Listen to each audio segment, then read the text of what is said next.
ಮದುವೆಯಾಗಿ 25 ವರ್ಷ ಆಯಿತು. ಇವತ್ತರೂ ಕೂಡ ನನ್ನ ಹೆಂಡತಿ ಮಕ್ಕಳನ್ನು ಕರ್ಕೊಂಡೋಗಿ ಎಲ್ಲೋ ಒಂದು ಪ್ರವಾಸಕ್ಕೆ ಹೋಗಿಲ್ಲ, ಅಥವಾ ಅವ್ರ ಸಿನಿಮಾ ಕರ್ಕೊಂಡೋಗಿ ಎಷ್ಟೋ ವರ್ಷಗಳಾಗೋಗಿದೆ. ಮನೇಲಿ ಅದೇ ಜಗಳ. ಹೌದಾ ಸರ್? ಮದುವೆಯಾಗಿ 25 ವರ್ಷ ನನ್ನ ಹೆಂಡತಿನ ವರ್ಷ ಒಂದು 2-3 ಸಿನಿಮಾ ಕರ್ಕೊಂಡೋಗೋದು ಅಷ್ಟೇ ಸರ್. ಹೌದಾ? ಮನೇಲಿ ಅದೇ ಜಗಳ. ಸಹಿಸ್ಕೊಂಡಿರ ನಿಮ್ಮನ್ನು ಅನಿವಾರ್ಯ ಅಂತೇಳಿ. ನೀವು ಒಳ್ಳೆ ಹೋರಾಟಗಾರ, ಒಳ್ಳೆ ರೀತಿಯಲ್ಲಿ ಇದು ಮಾಡಿದ್ರು. ಬಟ್ ಆದರೆ ಮನೆ ವಿಚಾರಕ್ಕೆ ಬಂದಾಗ, ವ್ಯಕ್ತಿಗತ ವಿಚಾರಕ್ಕೆ ಬಂದಾಗ ಒಳ್ಳೆ ಹೆಂಡತಿ ಒಳ್ಳೆ ಹಸ್ಬೆಂಡ್ ಆಗ್ಲಿಲ್ಲೇನೋ, ಅಥವಾ ಮಕ್ಕಳಿಗೆ ಒಳ್ಳೆ ತಂದೆ ಆಗ್ಲಿಲ್ಲೇನೋ, ಹೊರಗಡೆ ಕರ್ಕೊಂಡೋಗಿ ಐಷಾರಾಮಿ ಜೀವನ ಮಾಡಿಸಿಲ್ಲ. ಅಷ್ಟು ಬಿಟ್ರೆ ಬೇಡ ಸರ್. ನೆಮ್ಮದಿಯಾಗಿ ಬದುಕೋ ಅಂತದಕ್ಕೆ ನಾನು ಏನು ಮಾಡ್ಬೇಕಂತ ಮಾಡಿದ್ದೆ. ಆದ್ರೂ ಸರ್ ಒಂದು ಫ್ಯಾಮಿಲಿ ಲೈಫ್ ಅನ್ನೋದು ಬೇಡವಾ ಸರ್? ಇಲ್ಲಿ ನನಗೆ ಕುಟುಂಬಕ್ಕಿಂತ ಸಮಾಜ ಮುಖ್ಯ ಸರ್. ನಾನು ಅದನ್ನು ಅವ್ರಿಗೆ ಹೇಳ್ಬಿಟ್ಟಿದ್ದೀನಿ. ಯಾಕಂದರೆ 2015 ಇಸ್ವಿಲಿ ಪೊಲೀಸವರು ನನ್ನ ಮೇಲೆ ತುಂಬ ಇದು ದ್ವೇಷಭಾವನೆ ಇಟ್ಕೊಂಡು, ಸೊ ನಾನು ಮುಗಿಸ್ಲೇಬೇಕು ಅನ್ನೋ ರೀತಿಯಲ್ಲಿ ತುಂಬ ಹೋರಾಟ ಮಾಡಿದ್ರು. ಅಂದರೆ ತುಂಬ ಕೇಸ್ ಮಾಡಿಲ್ಲ, ಮಾಡಿ ಒಂದು ಶಾಶ್ವತವಾಗಿ ಜೈಲಿಲ್ಲ ಇವತ್ತು.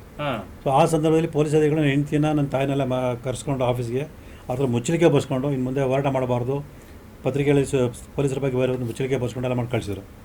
ನಾನು ಜಾಮೀನು ಮೇಲೆ ಈಚೆ ಬಂದಾಗ ಅದೇ ವಿಚಾರ 3 ಸಲ ನನಗೂ, ನನ್ನ ತಾಯಿಗೂ, ನಮ್ಮ ಹೆಂಡ್ತಿಗೂ ಅದೇ ವಿಚಾರದ ಇದಾಯಿತು. ಅವ್ರು ಪ್ರಮಾಣ ಮಾಡಿ ಅಂತೇಳಿ. ನಾನು ಹೇಳಿದೆ, ನಾನು ನಿಮ್ಮನ್ನು ಬಿಟ್ಟರು ನಾನು ಹೋರಾಟ ಬಿಡಲ್ಲ. ನಾನು ನಿಮ್ಗೆ ಏನೋ ತೊಂದರೆ ಆಗದಿರ್ತಾರೆ, ಏನು ಪ್ರೀತಿ ವಿಷಯ ನೋಡ್ಕೊಳ್ತೀನಿ.